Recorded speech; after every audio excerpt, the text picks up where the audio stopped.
मोदी जी चंदे का हिसाब ही नहीं दे रहे हैं। तो बात शुरू होती है कोरोना महामारी के टाइम पर।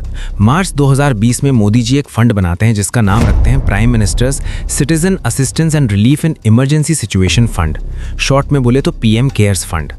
इसे एक पब्लिक चैरिटेबल ट्रस्ट के तौर पर रजिस्टर करते हैं और पीएमओ इसके बारे में जानकारी देती है और इसे dedicated national fund to deal with emergencies like COVID कहा जाता है।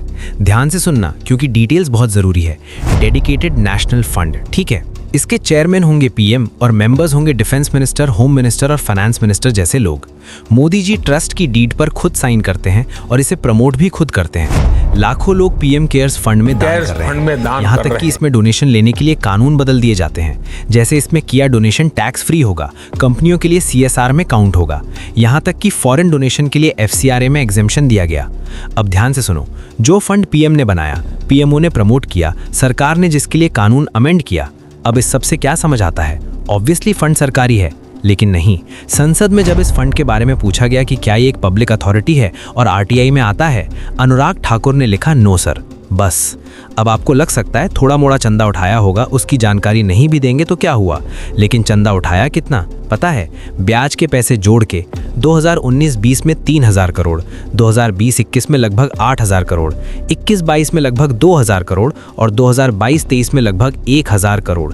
यानी सिर्फ 4 सालों में 14000 करोड़, 14,000 करोड़, इतना सारा पैसा चंदे के रूप में उठाया गया। यहाँ तक कि सरकारी कंपनियों ने भी भर भर के चंदा दिया सीएसआर के नाम पर। अब चलो ठीक है, अच्छे काम के लिए फंड बनाया है, लेकिन एक नए फंड बनाने की जरूरत क्यों पड़ गई? क्या ऐसा कोई फंड पहले से एग्जिस्ट नहीं करता था? बिल्कुल करता था।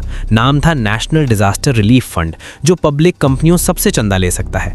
लेकिन एक प्रॉब्लम है, इस पैसे का सरकार को हिसाब देना पड़ता है और सीएजी इसका ऑडिट करती है। मोदी जी चाहते तो इसी फंड को यूज कर सकते थे, लेकिन उन्होंने ऐसा नहीं किया और पैसे ऐसी जगह डलवा दिए जहां किसी की कोई जवाबदेही नहीं है। पैसे किसने दिए, कितने दिए, वो पैसे खर्च कहाँ हुए, उसका टेंडर, प्रोक्योरमेंट, वेंडर सिलेक्शन, ये सब का प्रोसेस क्या है, किसी को कुछ नहीं पता है। बस बैलेंस शीट डाल दी है कि इतना पैसा है और मोटा मोटा यहाँ लगा है। मानना है मानो, वरना क्या कर लोगे।